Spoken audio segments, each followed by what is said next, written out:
প্রকাশ্য দিবালোকে এক নাবালককে ছুরি মারার ঘটনায় অভিযুক্তকে গ্রেফতার ও কেস রুজু করে মালদা আদালতে পাঠালো গাজল থানার পুলিশ।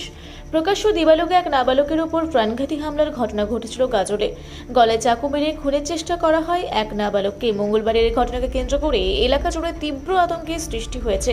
স্থানীয় সূত্রে জানা গিয়েছে, আহত নাবালকের নাম দেবাশিস বর্মন, বয়স 15 বছর। মঙ্গলবার গাজল হাই স্কুলের মাঠ সংলগ্ন বিদ্রোহী মোড় এলাকায় আসে। সেই সময় এক বন্ধুর সঙ্গে পুরনো বিবাদকে কেন্দ্র করে তর্কাতর্কি শুরু হয়। সেই বিবাদের জেরে অভিযুক্ত নাবালক হঠাৎ দেবাশিসের গলায় চাকু দিয়ে আঘাত করে।